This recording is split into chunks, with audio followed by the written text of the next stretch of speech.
Hello students, welcome back to the channel. आज हम लेके आ गए हैं बहुत ही खास वीडियो क्लास 9th के बच्चों के लिए। क्योंकि अगर क्लास 9th में देखो होता क्या है कि क्लास 8 तक बच्चा पीछे के क्वेश्चंस याद कर लेता है, मैडम टिक करवा देती हैं, सारा अच्छा चलता रहता है मामला। लेकिन क्लास 9th में बच्चे को सबसे पहली बार रियलाइज होता है कि यार क्लास 9 तो कुछ अलग ही है।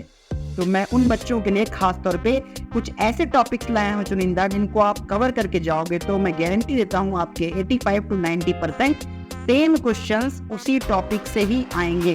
तो आइए हम स्टार्ट करते हैं आज के लेक्चर में। आज हम देखेंगे most important topic for class 9th students. ठीक है जी, चलिए सबसे पहले केमिस्ट्री बात करते हैं, वो मिस प्रिंट हो गया। ठीक है जी, सबसे पहले केमिस्ट्री की अगर हम बात करें तो केमिस्ट्री में हमारा पहला चैप्टर आता है आपका मैटर अराउंड अस। ठीक है जी, मैटर अराउंड अस में क्या आपको देखना है, सबसे पहला क्या क्या हो सकता है सब टॉपिक, कन्वर्जन ऑफ टेम्परेचर, मतलब वही C/5 वाला जो टेम्परेचर आता है केल्विन से सेल्सियस में, सेल्सियस से फ़ारेनहाइट में, ये आपको जरूर करके आना है क्योंकि इससे रिलेटेड क्वेश्चंस हर बार आते हैं। ठीक, नेक्स्ट है अपना कि डिफ्यूजन क्या होता है, वही movement of particles from higher concentration area to the lower concentration area, same as it is in biology. Next है इवेपोरेशन क्या होता है, कंडेंसेशन क्या है, फैक्टर्स कौन कौन से हैं जो इनको अफेक्ट करते हैं। ठीक है, नेक्स्ट आता है इसमें है inter conversion of states of matter, मतलब भैया melting point, freezing point, condensation, vaporisation और सब्लिमेशन। यहाँ पे सब्लिमेट्स पूछे जाते हैं, सब्लिमेशन क्या होता है, कैम्फर का जो आप एग्जाम्पल पढ़ते हो, ये सारी बातें इसमें कवर हो जाएंगी। ठीक है जी, नेक्स्ट चैप्टर केमिस्ट्री का is matter around us pure. Next chapter कौन सा है, is matter around us pure. इसमें आपको देखना है न्यूमेरिकल्स देखने हैं जो कि कंसंट्रेशन से रिलेटेड होंगे। ठीक है, डेंसिटी, कंसंट्रेशन, ये सारे टर्म से जो रिलेटेड होंगे उसको आपको देख के जाना है। नेक्स्ट है एलिमेंट्स क्या होते हैं, कंपाउंड्स क्या होते हैं एंड मिक्सचर्स क्या होते हैं। याद रखिएगा, एलिमेंट, कंपाउंड, मॉलिक्यूल, इन तीनों में डिफरेंस जरूर पूछ सकता है, एटॉमिक लेवल पे भी पूछ सकता है। नेक्स्ट आता है, नेक्स्ट हम बात करते हैं होमोजीनियस मिक्सचर और हेट्रोजीनियस मिक्सचर का। आखिर होमोजीनियस और हेट्रोजीनियस क्या है, होमोजीनियस जो इक्वल अमाउंट में मिल जाए, जिसका प्रोपोर्शन रेशियो सेम हो, वो होमोजीनियस है, और जो हेट्रोजीनियस जो कंप्लीट रेशियो में ना मिल पाए। नेक्स्ट है कि ट्रू सोल्यूशन क्या है, और ट्रू सोल्यूशन क्या है, कोलाइडियल सोल्यूशन क्या है, कौन बनाता है कोलाइडियल सोल्यूशन, सस्पेंशन क्या है, ये सारी बातें आप इसको जरूर देख के जाएं। ठीक है, नेक्स्ट हम बात करते हैं बायोलॉजी की। बायोलॉजी में क्या क्या देखना है आपको, बायोलॉजी में देखना है आपको the fundamental units of life.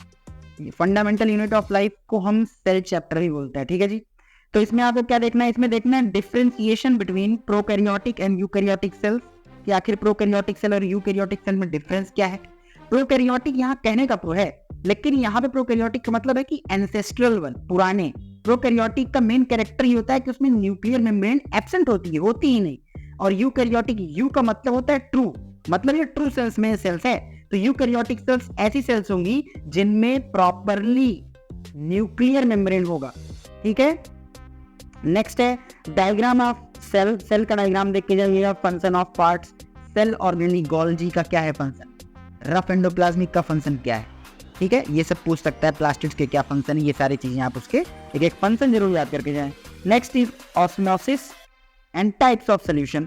Osmosis और डिफ्यूजन में यहाँ डिफरेंशिएशन आता है। डिफ्यूजन क्या है, मूवमेंट है पार्टिकल्स का हायर कंसंट्रेशन एरिया से lower concentration area. But osmosis समझिएगा, ऑस्मोसिस क्या है, ये ना वाटर का मूवमेंट है, जहां सेलेक्टिवली परमिएबल मेम्ब्रेन होगी वहीं पर मूवमेंट होगा इसका। ठीक है जी, नेक्स्ट आता है कि difference between plant cell and animal cell. वही कि प्लांट सेल में सेल वॉल होती है सबसे बाहर क्लियर, एनिमल सेल में सबसे बाहर क्लियर प्लाज्मा मेम्ब्रेन होती है।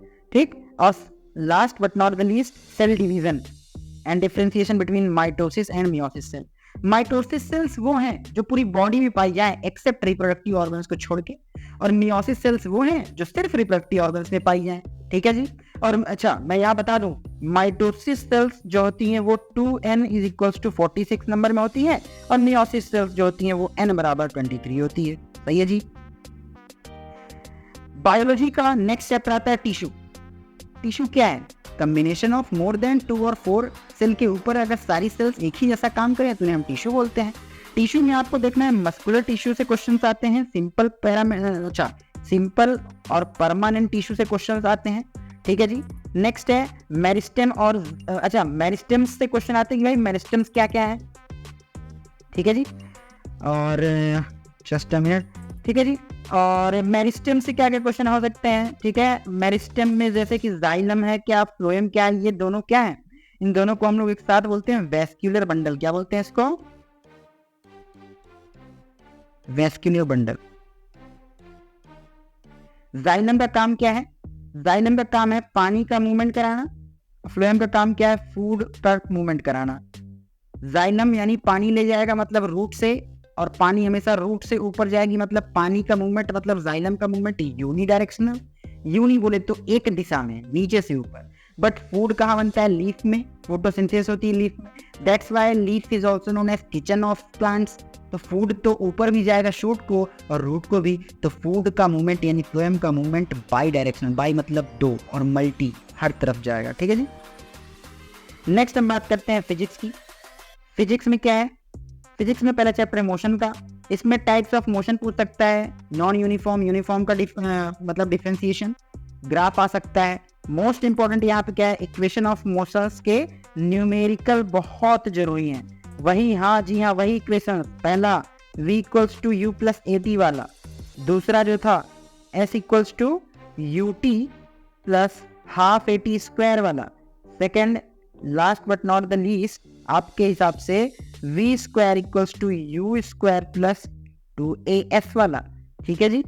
नेक्स्ट है ग्राफ, न्यूमेरिकल एंड आइडेंटिफिकेशन, कि भैया इक्वल अगर यूनिफॉर्म है तो मतलब इक्वल, इक्वल डिस्टेंस चलेगा, इक्वल इंटरवल ऑफ टाइम, तो ग्राफ उसका स्ट्रेट लाइन, स्ट्रेट लाइन का equation y equals to mx plus c। Next chapter आता है फिजिक्स में force and law of motion.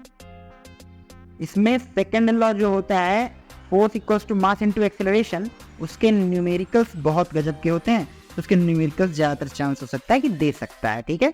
Next है application and law of motion की theory, पूछ सकता है आपसे कि लॉ ऑफ मोशन क्या है, डेरिवेशन भी इसका पता है कैसे होता है, और इससे रिलेटेड कुछ क्वेश्चंस भी हो सकते हैं। इसके रिलेटेड क्वेश्चन कैसे होगा, आपको पता है फोर्स क्या होता है, मास होता है मल्टीपल ऑफ एक्सीलरेशन होता है, और आपको पता नहीं है कि एक्सीलरेशन क्या होता है, एक्सीलरेशन कुछ और नहीं है, acceleration change in velocity, change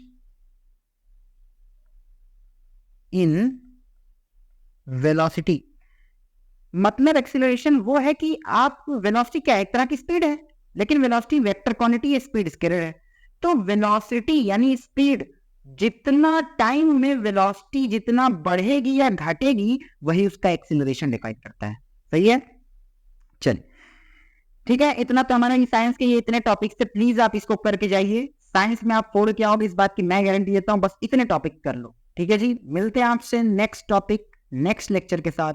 till then आप सभी को ऑल द बेस्ट, अच्छे से क्वेश्चन करिए, फोड़ के आइए, बढ़िया नंबर लाइए, ठीक है। थैंक यू सो मच, मिलते हैं नेक्स्ट पार्ट में नेक्स्ट लेक्चर के साथ।